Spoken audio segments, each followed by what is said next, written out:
Você está ouvindo Literata Cast, o seu clube de leitura na internet.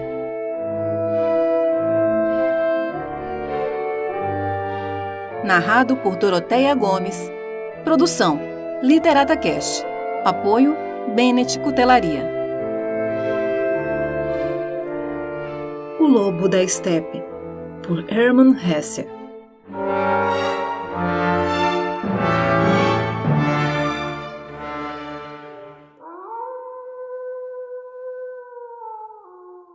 Numa afastada taberna de subúrbio, descansei por uns momentos, bebendo água e conhaque, e depois continuei a correr, acicatado pelo diabo, indo pelas abruptas e tortuosas ruelas da cidade velha, pelas avenidas, até a praça da estação.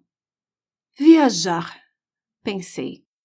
Entrei na estação, consultei a lista dos trens pregados à parede, bebi um copo de vinho e tentei recobrar o ânimo. Comecei a ver cada vez mais se aproximando, cada vez mais claramente o fantasma que tanto temia.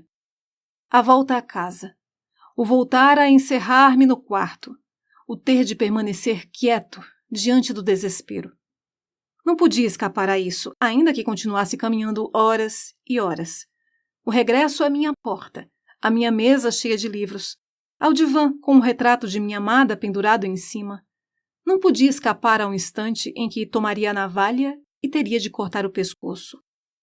Esta imagem fazia-se cada vez mais clara diante de mim e cada vez mais precisa. Sentindo o coração bater-me fortemente, provava a angústia maior de todas as angústias, o medo da morte. Sim, tinha um pavoroso horror à morte. Embora não vislumbrasse outra saída, embora o tédio, a dor e o desespero me tivessem sitiado, embora já nada me atraísse nem pudesse causar-me alegria ou dar-me esperanças, horrorizava-me indizivelmente a execução, o último instante, a fria ferida aberta na própria carne.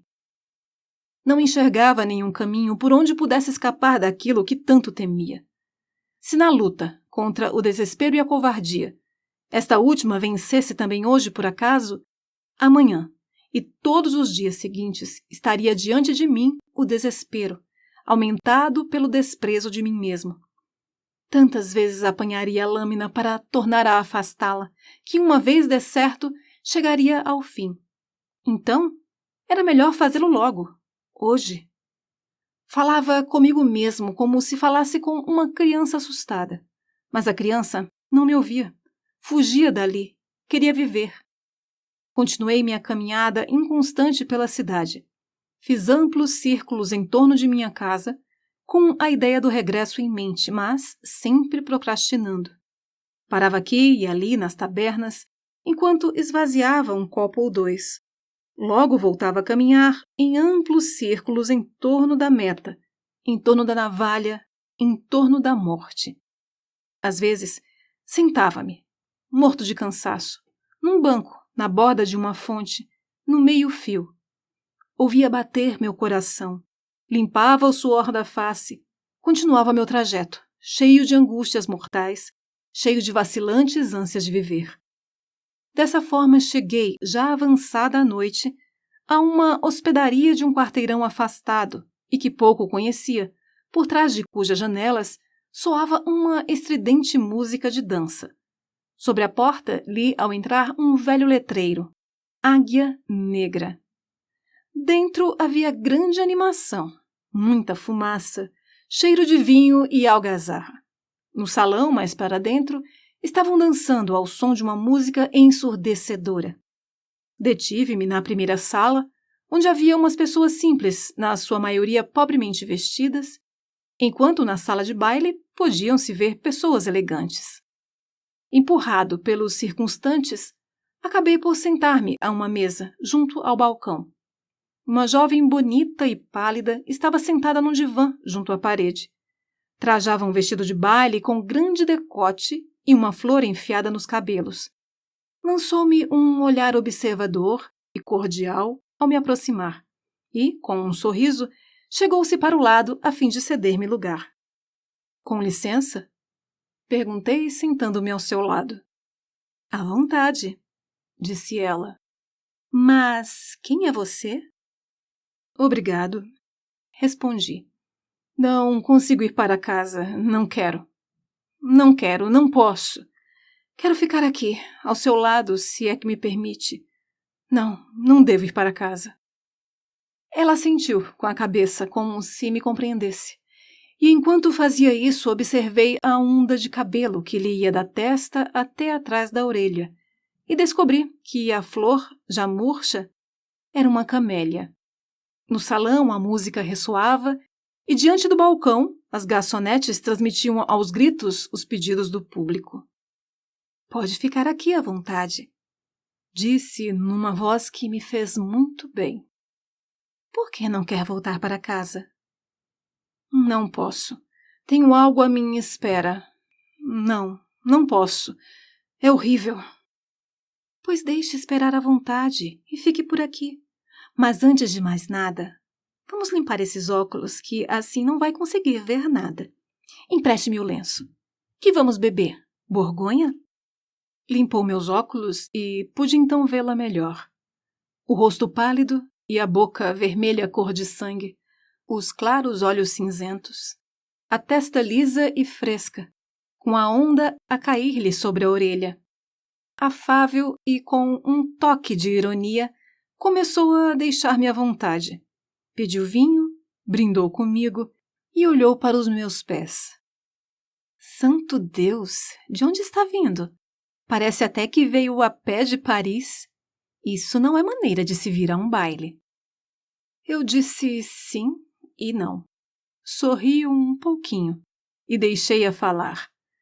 Estava achando-a bastante encantadora, para surpresa minha, pois até então sempre olhara com desconfiança esta classe de moças. E foi muito bondosa comigo. Começou a tratar-me da maneira que melhor me convinha naquele momento. E assim foi sempre a partir daquele instante. Tratou-me com a doçura de que eu necessitava e troçou de mim exatamente da maneira que convinha. Pediu um sanduíche e ordenou-me que o comesse. Serviu-me de vinho e mandou-me bebê-lo devagar, e não de um trago. Depois elogiou minha obediência. Estou vendo que é um bom menino, disse para animar-me. Não é de tornar as coisas difíceis, mas sou capaz de apostar que há muito tempo não obedece a ninguém. Isso mesmo, como soube. Não é difícil. Obedecer é assim como comer ou beber. Quando se passa muito tempo sem fazer uma ou outra coisa, não é preciso que insistam conosco, não é verdade? Não ficou satisfeito de fazer o que lhe disse? Muito contente. Como sabe de tudo? Você é que facilita as coisas. Sou capaz, talvez, de lhe dizer o que está esperando em casa e o que tanto o angustia. Mas você sabe muito bem o que é e não precisamos falar no assunto, não é mesmo? Assunto desagradável. Ou a gente se enforca e está tudo muito bem, pois se deve ter lá suas razões para isso, ou então continua vivendo sem se preocupar senão com a vida. O negócio é esse. Ah, exclamei. Se fosse simples assim. Deus sabe quanto tenho me preocupado com a vida e que isso de nada me serviu. Enforcar-se deve ser uma coisa difícil, suponho. Mas viver? Viver é muito mais difícil. Só Deus sabe o quanto é difícil. Verá como é sumamente fácil. Já começamos bem. Limpamos os óculos, você comeu, bebeu. Agora vamos escovar um pouco essas calças e sapatos e em seguida você vai dançar o chime comigo. Vai ver que eu tinha razão, exclamei exaltado. Nada mais desagradável para mim do que deixar de satisfazer um desejo seu. Mas não posso aceder ao que me pede. Não sei dançar o chime, nem a valsa, nem a polca, nem como se chamam todas essas outras. Nunca aprendi a dançar em toda a minha vida. Agora está vendo que a coisa não é assim tão fácil quanto diz? A bela jovem sorriu com os lábios cor de sangue e balançou a cabeça firme e resoluta. Enquanto a olhava, pensei ver nela alguma semelhança com Rosa Chrysler, a primeira jovem de quem me enamorei quando rapaz. Só que Rosa tinha os cabelos castanhos e a pele morena. Não me lembrava com quem se parecia aquela estranha jovem. Era alguém de minha primeira juventude, talvez de minha infância. Vamos com calma, disse. Muita calma. Então você não sabe dançar? Dança nenhuma? Nem mesmo o one step? E não obstante andou aí dizendo que teve de lutar na vida. Essa é uma mentira da grossa, seu moço. E não fica bem fazer isso na sua idade. Como pode dizer que a vida lhe deu muito trabalho se você nem sequer sabe dançar? É que nunca aprendi, não pude. Ela sorriu. Mas aprendeu a escrever e a ler, não é verdade? E a somar. Aprendeu latim e francês, possivelmente, e muitas outras coisas semelhantes.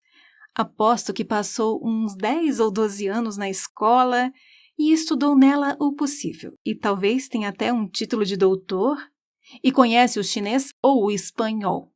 Ou não. Muito bem. Mas a verdade é que nunca dedicou um pouco de tempo nem dinheiro para aprender a dançar, hein? Foram meus pais, justifiquei-me. Fizeram-me aprender o latim e o grego e todas essas coisas. Mas não me ensinaram a dançar. Não era usual entre nós, eles próprios não sabiam dançar. Olhou-me friamente, com muito desprezo, e em seu rosto voltou a brilhar algo que me recordou a infância. Agora põe a culpa nos pais. Será que perguntou a eles também se podia vir hoje ao Águia Negra? Perguntou? Está me dizendo que morreram há muito tempo? Talvez você não tenha aprendido a dançar em sua juventude por ser uma criança obediente. Embora eu não creia que você tenha sido uma criança modelo. Mas e depois? Que foi que você fez durante tantos anos? Confessei. Nem eu mesmo sei. Estudei, aprendi música, li, escrevi livros, viajei. Engraçada a ideia que você tem da vida. Sempre metido em coisas difíceis e complicadas, e não aprendeu as fáceis. Não teve tempo para isso? Tinha outras coisas para fazer. Bem, graças a Deus não sou sua mãe. Mas agir assim, como se você já tivesse experimentado toda a vida e nela não encontrasse nada de interessante, isso não. Isso não pode ser. Não rale comigo, supliquei. Já sei que estou louco. Espere aí, não me venha com essa história. Não está nada louco, professor. Até me parece que de louco não tem nada. É apenas racional de uma maneira estúpida. Eis o que acho. Exatamente como um professor. Vamos, coma outro sanduíche. Depois você me conta. Pediu para mim outro sanduíche, deitou nele um pouco de sal, untou-o com mostarda, cortou um pedaço para si e me animou a que comesse a outra metade. Comi. Teria feito tudo o que me pedisse. Tudo menos dançar. Fazia-me muito bem estar-lhe obedecendo. Sentar-me junto a alguém que pergunta, que ordena, que nos desnuda. Se o professor e sua senhora tivessem feito o mesmo comigo algumas horas antes, ter-me-iam evitado muitas coisas. Mas não. Assim fora melhor. Do contrário, teria perdido muito mais. E como é que você se chama? Perguntou de repente. Harry. Harry? Que nome mais infantil. E continua sendo uma criança, Harry, apesar das mechas grisalhas do cabelo. É uma criança e precisa de alguém que vele um pouco por você. Não vou falar mais nada sobre a dança, mas como está mal penteado. Não tem nem mulher, nem amante? Não tenho mulher, estamos separados. Tenho um amante, mas não mora aqui. Só a vejo de quando em quando, não nos entendemos muito bem. Ela resmungou. Você me parece uma pessoa muito difícil. pois ninguém para ao seu lado. Mas o que lhe aconteceu hoje de especial para fazê-lo correr assim tão desesperado? Brigou com alguém? Perdeu no jogo? Aquilo era difícil de explicar. Veja só, comecei a dizer. Na verdade, não foi nada de grave. Fui convidado a jantar em casa de um professor. Devo dizer-lhe que eu não sou professor. Mas não devia ter ido. Não estou acostumado a sentar-me entre as pessoas e conversar. Já esqueci. Entrei na casa com a sensação de que algo não ia bem. E quando pendurei o chapéu no cabide, veio-me logo a ideia de que breve iria precisar dele. Pois bem, havia na casa desse professor uma gravura estúpida que muito me aborreceu. Que gravura? Por que se aborreceu? Perguntou, interrompendo-me. Bem, era um quadro que representava Goethe, sabe, o poeta Goethe. Mas estava ali representado como ele foi mesmo. A rigor não se sabe muito bem como ele foi na realidade, pois há mais de 100 anos que morreu. Mas algum pintor moderno pintou-o tão alambicado e penteadinho, conforme sua imaginação, que o retrato me irritou e achei-o odioso. Não sei se me compreende. Estou compreendendo perfeitamente. Não se preocupe. Adiante. Já antes disso, eu não estava lá muito de acordo com o professor. Como quase todos os professores, ele é um grande patriota e durante a guerra ajudou decididamente a enganar o povo, com as melhores intenções, é claro. Eu, ao contrário, sou inimigo da guerra. Mas deixemos isso de lado. Continuando a história, não havia a menor necessidade de estar olhando para o retrato. Claro que não. Mas, em primeiro lugar, causou-me pena, por causa de Goethe, a quem tenho na mais alta das considerações. E, além disso, porque pensei, bem, estou aqui sentado entre pessoas que me parecem iguais a mim e que devem amar Goethe tanto quanto eu, e devem ter dele uma imagem igual àquela que tenho em meu espírito.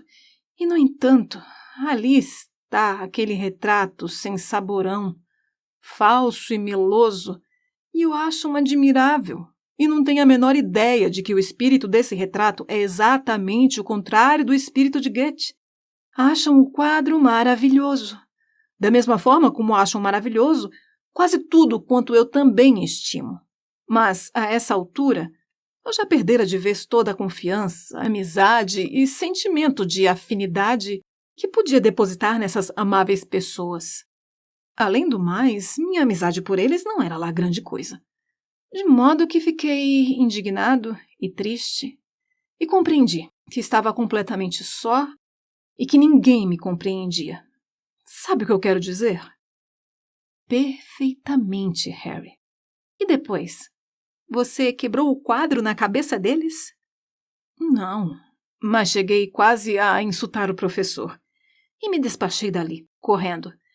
Queria ir para casa, mas lá não encontraria nenhuma mamãe que consolasse o nenenzinho ou que ralhasse com ele, não é? Sim, Harry, você chega a me dar pena. Nunca vi ninguém tão criança quanto você. Também me parecia. Tive de concordar. Deu-me um copo de vinho para beber. Estava comportando-se comigo como se fosse uma babá. Não obstante, eu ia aos poucos percebendo quanto era jovem e bonita. Acontece que, voltou ela a dizer, há mais de 100 anos Goethe está morto e Harry o admira tanto que faz dele uma ideia maravilhosa de como teria sido. E nisto está no seu direito, não é mesmo? Mas o pintor, que também admira Goethe e dele tem sua ideia, esse está errado, assim como o professor, já que isso não agrada a Harry e o põe desesperado a ponto de insultar as pessoas e sair correndo. Se fosse uma pessoa normal, teria simplesmente rido do pintor e do professor.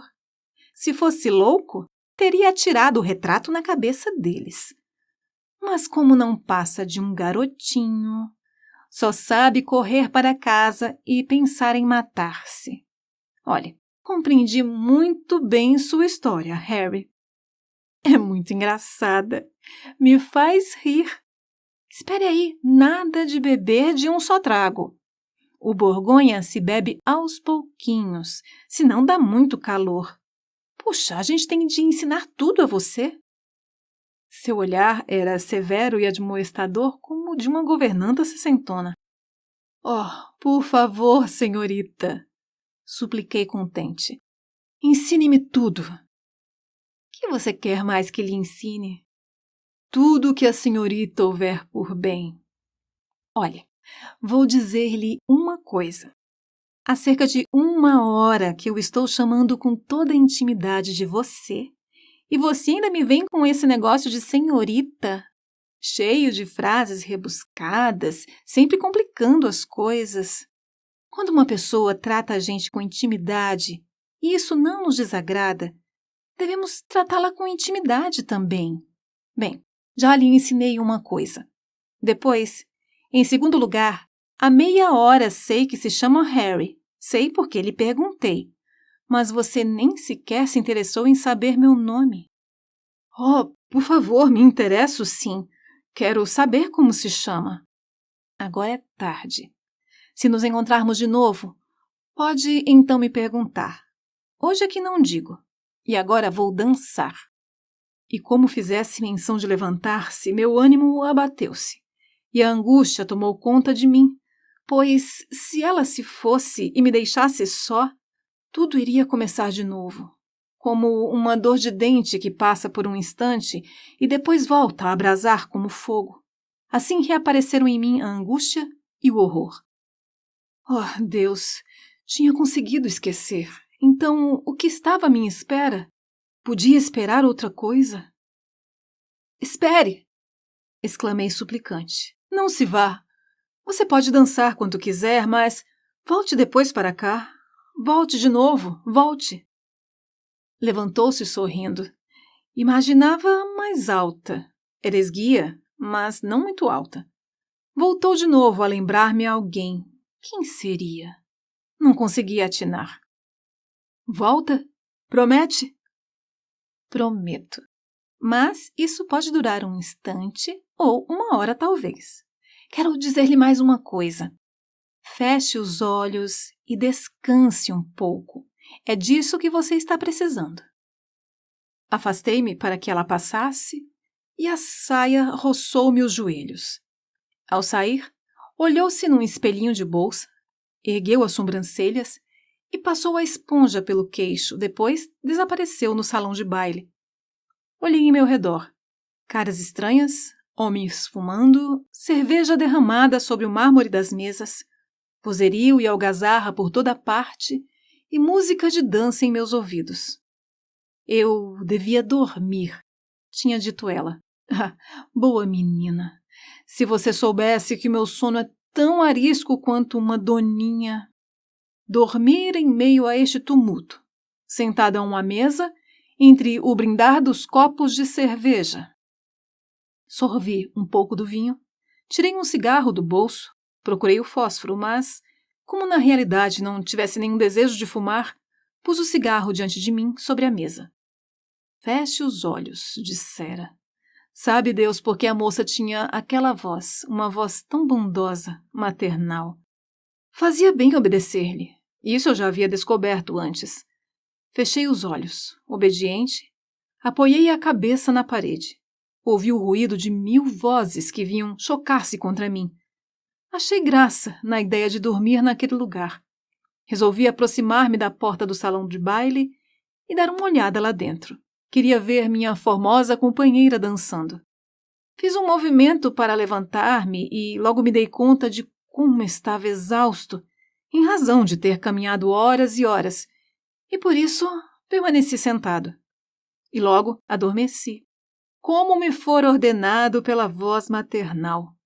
Dormi ansioso e agradecido, e sonhei.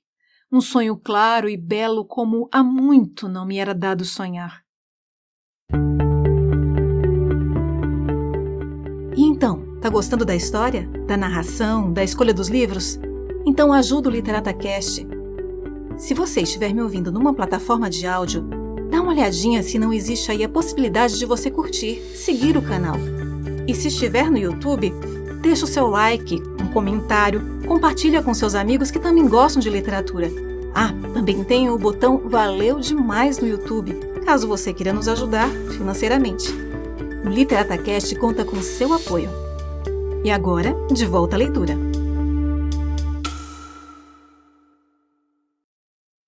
Sonhei que estava sentado numa sala de espera já fora de moda.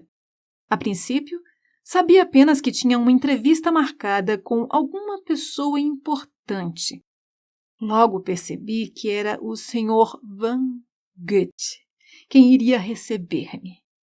Infelizmente, eu não estava ali em caráter pessoal, mas como correspondente jornalístico, o que muito me desagradava.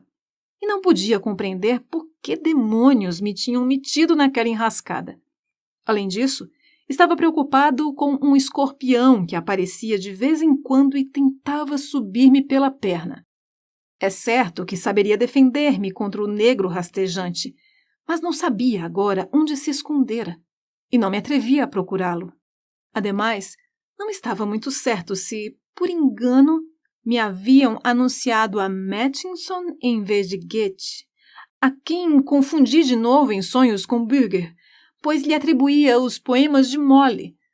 Por outra parte, eu teria apreciado muito o encontro com Molly, pois a imaginava maravilhosa, delicada, musical. Se pelo menos não estivesse ali amando daquele maldito jornal, meu mau humor foi aumentando, e pouco a pouco se concentrava sobre Goethe, a quem já intentava fazer várias reprovações. A entrevista talvez não se encaminhasse a bom termo. O escorpião, apesar de perigoso e escondido bem próximo de mim, talvez não fosse tão mau assim. Pareceu-me que podia significar também algo amistoso. Pareceu-me provável que tivesse algo a ver com Molly, ser uma espécie de enviado seu, ou uma fera heráldica, um belo e perigoso animal da feminilidade e do pecado. Não poderia chamar-se por acaso Vulpius? Mas, nesse momento, um criado abriu a porta. Levantei-me e entrei. Lá estava o velho Goethe, baixo e muito ereto, trazendo no peito clássico a enorme condecoração da Ordem da Estrela. Dava a impressão de que ainda governava, de que estava concedendo audiências, de que ainda controlava o mundo sentado em seu museu de Weimar. Pois mal olhou para mim, com um movimento de cabeça que lembrava um velho corvo, começou a falar pomposamente. Com que então, vós, os jovens, não tendes grande apreço por nós e pelos nossos esforços? Exatamente, disse eu, gelado pelo seu frio olhar ministerial. Nós, os jovens, não estamos muito de acordo com Vossa Excelência. Sois demasiado solene para nós, demasiado vaidoso, demasiado autossuficiente e pouco sincero. Sem dúvida, este é o ponto capital. Pouco sincero. O homenzinho lançou a severa testa para a frente e, enquanto sua boca dura e enrugada se distendia num leve sorriso e se tornava encantadoramente viva, o coração bateu-me com força, pois recordei a poesia. Desceu a tarde... E que fora daquela boca e daquele homem que haviam brotado as palavras daquela poesia. Fiquei tão desarmado e vencido naquele instante que, sem dúvida, teria preferido ajoelhar-me diante dele. Mas me mantive de pé e ouvi-o dizer com um sorriso. Então o senhor me acusa de insinceridade? Isso é coisa que se diga. Tenha a bondade de fazer-se mais explícito.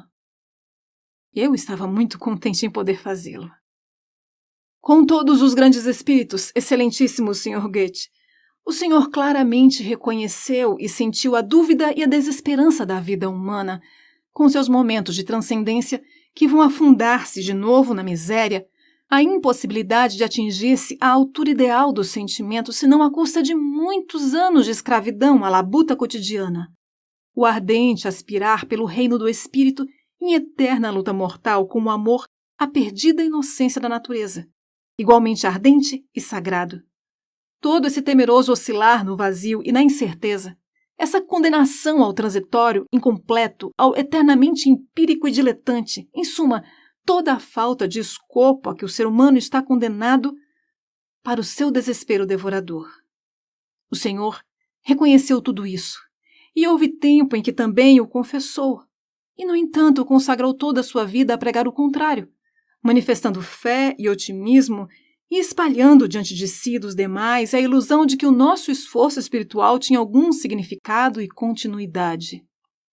O Senhor fez ouvidos surdos àqueles que sondavam as profundezas e reprimiu as vozes dos que diziam a desesperada verdade, o que se aplica a Kleist e a Beethoven.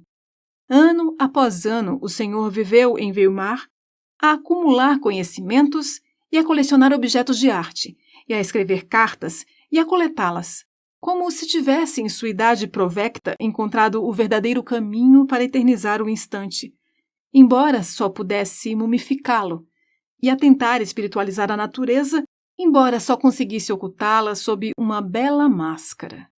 Esta é a insinceridade que nós lhe reprovamos.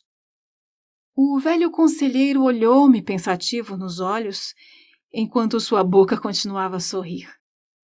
Logo perguntou, enchendo-me de admiração: "O senhor deve ter uma profunda objeção contra a flauta mágica de Mozart, não?"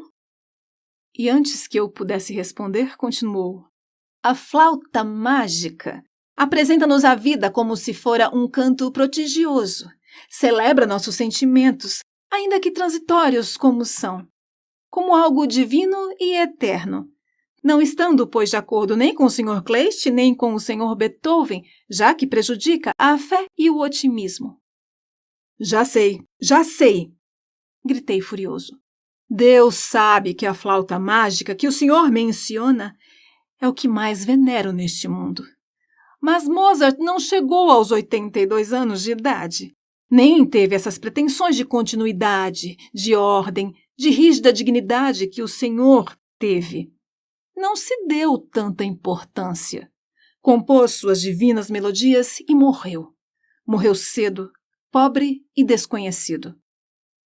O fôlego me faltava. Quisera dizer 1000 coisas em 10 palavras. Minha testa começou a suar. Goethe, no entanto, disse muito amável: "Pode parecer imperdoável que eu tenha chegado aos 82 anos. Minha satisfação relativamente a esse fato é, entretanto, muito menor do que o senhor imagina.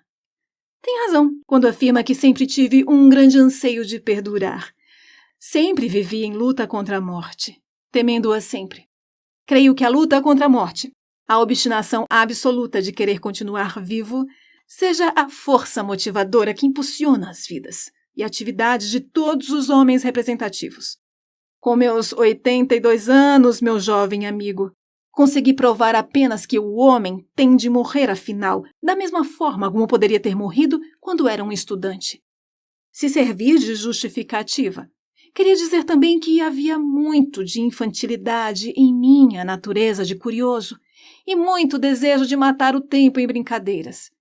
E custei muito a dar-me conta de que o jogo haveria de acabar, afinal." Ao dizer isso, sorria com muita sutileza, quase pilheriando. Sua figura tornara-se maior. Desaparecera a rígida postura e a forçada dignidade de sua face. O ambiente que nos rodeava estava agora cheio de sonoras melodias e harmoniosos Lieder de Goethe. Ouvi indistintamente a Veilchen, Violetas, de Mozart, e a Vieles wieder Busch und Tal, de novo enches o bosque e o vale, de Schubert. O rosto de Goethe estava agora corado e jovem e sorria. Parecia-se agora com Mozart, logo com Schubert, ou como se fora um irmão seu, e a roseta que havia em seu peito estava composta inteiramente de flores silvestres, com uma primavera amarela abrindo-se alegre e garbosa no meio delas. Não me agradou de todo que o ancião estivesse fugindo às minhas perguntas e reprovações daquela maneira tão irônica, e olhei para ele com um olhar de censura. A isso inclinou-se e, aproximando de mim a boca, que se havia tornado inteiramente infantil, sussurrou ao meu ouvido. Meu amigo, levas o velho Goethe muito a sério. Não se devem tomar as pessoas idosas que já estão mortas demasiadamente a sério, pois seria cometer uma injustiça contra elas. Nós, os imortais, não gostamos de coisas que devem ser levadas a sério. Preferimos gracejar. A seriedade, meu jovem, é uma consequência do tempo. Consiste, permito-me confiar-lhe, numa superestimação do tempo. Eu também, em minha época, dei valor demais ao tempo. Por isso eu queria viver 100 anos. Mas, na eternidade, como vês, não há tempo. A eternidade não é mais que um momento, cuja duração não vai além de um gracejo. E, em verdade, já não se podia continuar falando a sério com o homem. Dava pulos de contentamento, ágil e flexível, e logo deixou a primavera saltar de sua condecoração como se fosse um foguete, para em seguida fazê-la encolher-se e desaparecer. Enquanto se exibia de um lado para outro com seus passos de dança e suas viagens, tive de admitir pelo menos que aquele homem não havia se esquecido de aprender a dançar. Fazia-o maravilhosamente. Então, lembrei-me do escorpião, ou antes, de Molly, e perguntei a Goethe. Diga-me, Molly está aí? Goethe riu sonoramente. Caminhou para a escrivaninha e abriu uma gaveta. Tirou de dentro uma caixa de couro ou de veludo. Abriu-a e colocou-a diante dos meus olhos. Dentro havia uma diminuta perna de mulher, perfeita e brilhante, repousando sobre o escuro fundo da caixa. Uma perna encantadora, um pouco inclinada no joelho, estirando o pé para baixo e com os delicados dedos em ponta. Estendi a mão e quis apanhar a pequena perna, que tanto me havia encantado, mas quando quis tomá-la entre os dedos, me pareceu que o brinquedinho se movia com imperceptível movimento, e de súbito assaltou-me a suspeita de que podia ser o escorpião. Goethe pareceu compreendê-lo. Parecia mesmo que o tivesse feito de propósito, com o fito de provocar aquela febril dissensão entre o desejo e o temor. Estendeu o provocante escorpião muito próximo do meu rosto. Me viu desejá-lo, me viu retroceder horrorizado. E isso parecia causar-lhe grande prazer. Enquanto me provocava com o objeto encantador e perigoso, voltara a tornar-se novamente velho. Convertera-se num ancião de 1000 anos, com os cabelos brancos como a neve, e o rosto enrugado de ancião sorria sereno e silencioso, um riso que lhe movia as entranhas com um insondável humorismo dos velhos. Quando despertei, havia esquecido o sonho, do qual só me recordei mais tarde. Dormira mais de 1 hora, em meio à música e à algazarra, na mesa de um salão, como jamais julgara possível. A adorável moça estava de novo diante de mim e sua mão repousava em meu ombro. Me dê 2 ou 3 marcos, disse. Tenho de pagar algo no salão. Dei-lhe minha bolsinha de níqueis. Ela tomou-a, saiu, mas voltou em seguida. Bem, agora posso sentar-me com você um pouco, mas logo tenho de ir embora. Tenho um encontro. Estremeci. Com quem? Perguntei com precipitação. Com um senhor, meu caro Harry. Convidou-me para irmos ao Bar Odeon. Oh, pensei que você não me deixaria sozinho. Então, por que não me convidou? Alguém passou à sua frente. É bom, assim você economiza dinheiro. Conhece o Odeon? Depois da meia-noite só servem champanhe. As poltronas são de veludo, tem uma orquestra de jazz, tudo muito elegante. Eu jamais dera importância a tais coisas. Ah, disse suplicante, mas eu quero convidá-la. Pensei que estivesse subentendido, agora que somos amigos. Escolha o lugar que bem lhe aprouver. Venha, por favor, eu lhe peço. Muito obrigada, mas acontece que palavra é palavra. Já me comprometi com um outro e tenho de ir. Mas não fique triste por isso. Vamos, beba outro gole. Ainda há muito vinho na garrafa. Beba-o e depois vá tranquilo para casa. Prometa-me. Não, para casa não posso ir. Ah, voltamos à mesma história de sempre. Será que você não entra em acordo com Goethe? Neste momento, recordei-me de meu sonho com Goethe. Mas, se é verdade que não quer ir para casa, pois então fique aqui. Eles alugam quartos. Quer que eu peça um para você? A ideia agradou-me e perguntei-lhe quando voltaria a vê-la. Onde morava? Mas ela não me disse. Bastava procurá-la por ali, que a acabaria encontrando. Posso convidá-la para irmos a um lugar? Que lugar? Qualquer um que você queira. Está bem. Terça-feira podemos jantar no Velho Franciscano, no primeiro andar. Nos encontramos lá. Estendeu-me a mão e percebi que esta se casava perfeitamente com sua voz, formosa e cheia, sábia e bondosa. Ela sorriu irônica enquanto eu lhe beijava a mão. E no último instante voltou-se de novo para mim e disse: quero dizer-lhe mais uma palavra a propósito de Goethe. O que lhe aconteceu em relação a Goethe, de quem não pode suportar certas representações, acontece comigo em relação aos santos. Aos santos? Você é tão religiosa assim? Não, não sou religiosa, infelizmente, mas já fui, noutra época. E mais tarde voltarei a ser. Agora eu não tenho tempo para isso. Não tem tempo? É preciso tempo para ser religioso? Claro que sim. Para sermos religiosos é preciso tempo, muito tempo. Ter independência de tempo. Não se pode ser formalmente religiosa e viver ao mesmo tempo na realidade e levar as coisas a sério. O tempo, o dinheiro, o barodeon e tudo mais. Compreendo. Mas o que foi que disse a propósito dos santos? Bem, há muitos santos pelos quais eu tenho devoção. Santo Estevão, São Francisco e outros. Às vezes, vejo imagens deles e também do Salvador e da Virgem Santíssima. Imagens tão piegas, tão falsas e estúpidas que não posso suportar, como lhe aconteceu com a gravura de Goethe. Quando eu vejo uma imagem tão melosa e apalermada do Salvador ou do Santo de Assis, que os outros acham tão devota e edificante, considero-a um insulto ao verdadeiro Salvador e penso, ele viveu e sofreu tão terrivelmente para que as pessoas se contentem com uma estampa tão idiota.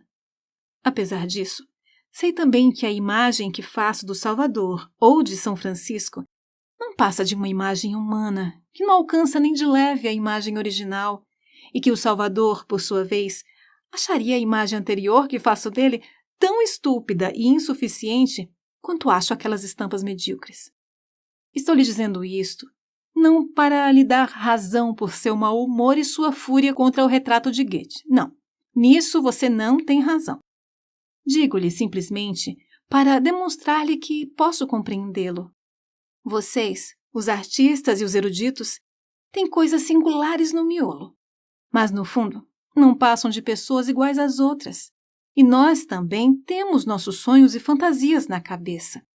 Também notei, ilustre senhor, que teve certa vacilação em me contar a sua história sobre Goethe, que teve de esforçar-se para compartilhar suas ideias com uma moça simples como eu. Por isso quis demonstrar-lhe que não precisava esforçar-se tanto. Compreendo-o perfeitamente. Bem, já disse o que queria e agora você vai para a cama. Ela se foi e uma velha criada subiu comigo, 2 lances de escada.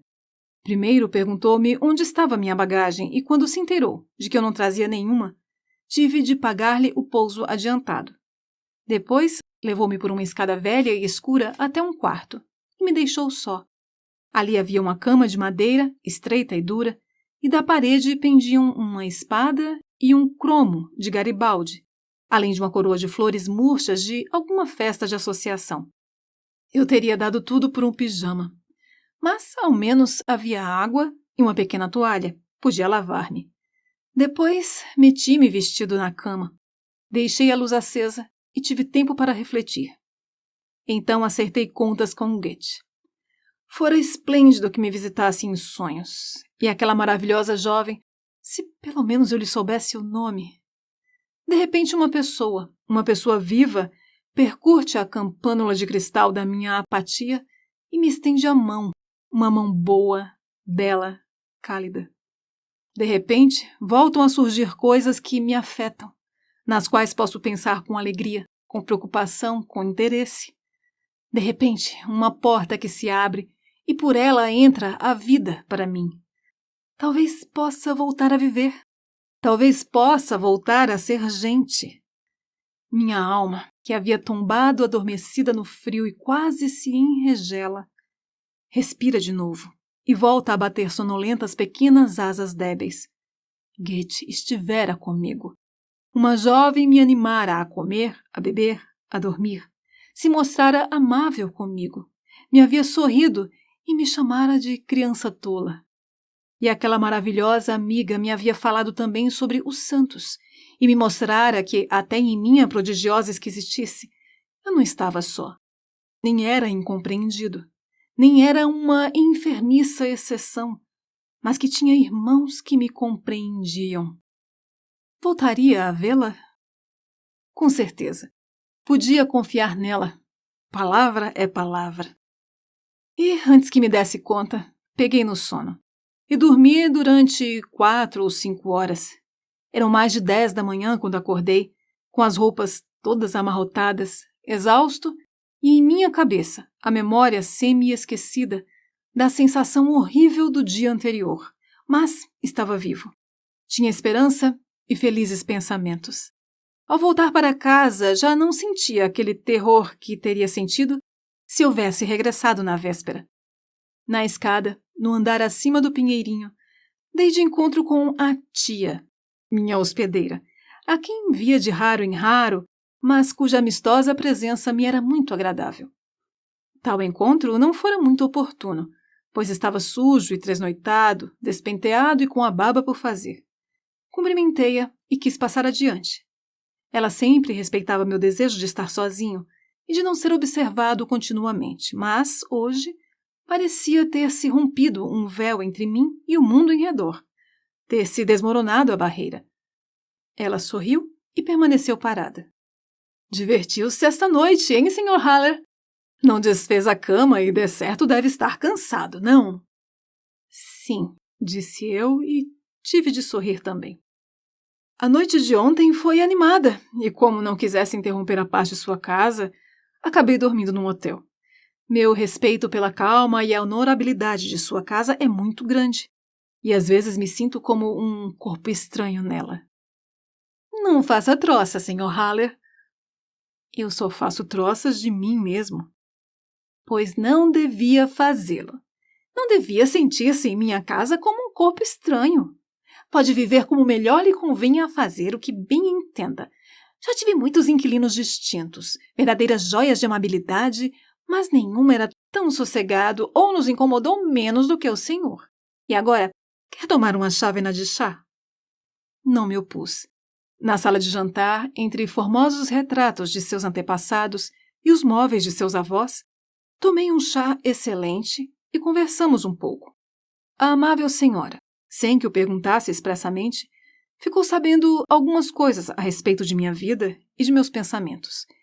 E ouviu-me com esse misto de respeito e de indulgência maternal que as mulheres prudentes têm para com as complicações dos homens.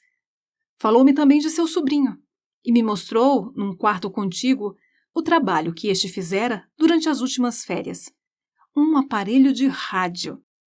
Ali, o esforçado jovem passava seus momentos de ócio e montara aquela máquina, seduzido pela telegrafia sem fio, prostrado de joelhos diante do deus da técnica, cujo poder possibilitou o descobrimento, após milhares de anos, de um fato que todos os pensadores sempre souberam e do qual fizeram melhor uso do que neste recente e muito imperfeito estágio atual. Falamos a propósito disso, pois a senhora era inclinada à devoção e os temas religiosos não lhe eram desagradáveis. Disse-lhe que a onipresença de todas as forças e ações era bem conhecida pelos antigos hindus, E a técnica havia simplesmente trazido um pouco desse fato à consciência comum. E por esse meio, no que se refere às ondas sonoras, havia construído um emissor e um receptor que ainda estavam totalmente imperfeitos. A base daquela ideia antiga, a irrealidade do tempo, não fora ainda observada pela técnica, mas naturalmente viria a ser finalmente descoberta e cairia nas mãos dos laboriosos engenheiros. Seria descoberto talvez muito em breve, pois não só as imagens e acontecimentos presentes e momentâneos poderiam chegar continuamente até nós, como a música de Paris ou de Berlim se faz agora audível em Frankfurt ou em Munique, mas também tudo o que já aconteceu fica registrado e pode tornar-se atual, e que um dia, com fios ou sem eles, com ou sem ruídos, chegaremos a ouvir a voz do rei Salomão ou a de Walter von der Vogelweide. E que tudo isso, como hoje os primórdios do rádio, só servirá ao homem para fugir de si mesmo e de sua meta e envolver-se numa rede cada vez mais cerrada de distrações e ocupações inúteis. Mas disse todas essas coisas não no costumeiro tom de amargura e desdém contra os tempos atuais e a técnica, mas em tom de pilhéria e com ar brincalhão. A senhora se ria e passamos assim 1 hora juntos, a tomar chá e a nos divertirmos. Havia convidado a admirável jovem do Águia Negra para a noite de terça-feira, e não me foi fácil esperar que chegasse aquele dia. Quando por fim chegou a terça-feira, tive perfeita noção da importância que tinham para mim as relações com aquela moça, uma simples desconhecida, e por isso me encheu de espanto. Só pensava nela e esperava tudo dela. Estava disposto a sacrificar-lhe tudo e pôr tudo aos seus pés, embora não estivesse em absoluto enamorado dela. Bastava imaginar que não compareceria ao encontro ou que dele se houvesse esquecido para ver claramente o que ela representava para mim. O mundo me parecia então novamente vazio. Os dias eram escuros e destituídos de encanto. Voltavam a envolver-me a cruel quietude e a morte. E não via outra saída daquele inferno silencioso senão a navalha de barbear. E a navalha de barbear não fora nada agradável para mim nestes dias. Não havia perdido nada do seu antigo horror. Isso era exatamente o mais terrível. Sentia uma profunda e opressiva angústia em cortar a garganta. Temia a morte como uma força obstinada e selvagem, como se fosse o homem mais saudável do mundo e minha vida um verdadeiro paraíso. Conhecia meu estado com plena e brutal clareza, e reconhecia que a tensão insuportável entre o não poder viver e o não poder morrer era o que me fazia dar tanta importância à desconhecida, a bela dançarina do Águia Negra. Era a única janela, a luminosa e diminuta abertura em minha sombria e angustiosa caverna. Era a salvação, o caminho para a liberdade. Haveria de ensinar-me a viver ou ensinar-me a morrer. Haveria de tocar com sua mão firme e formosa meu coração transido, para que ele, em contato com a vida, de novo florescesse ou se tornasse em cinzas. De onde tirava ela essa força?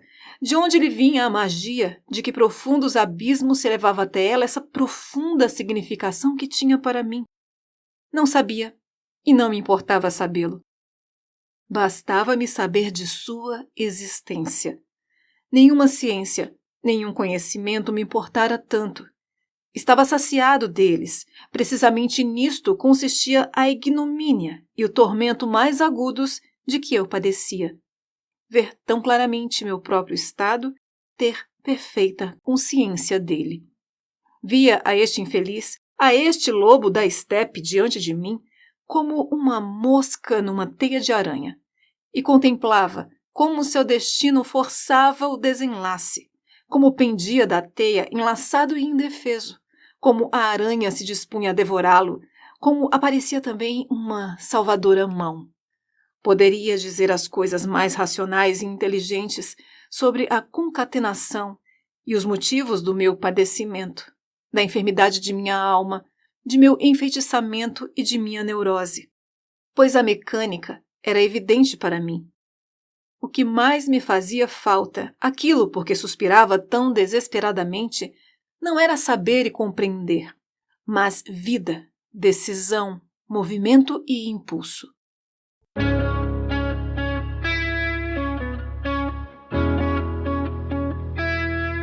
Você acabou de ouvir mais um episódio do Literata Cast. Apoio Bennett Cutelaria.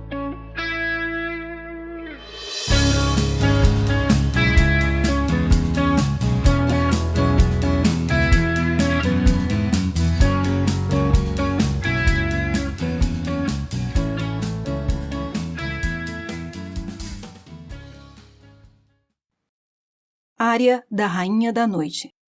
Trecho da ópera A Flauta Mágica, de Wolfgang Amadeus Mozart.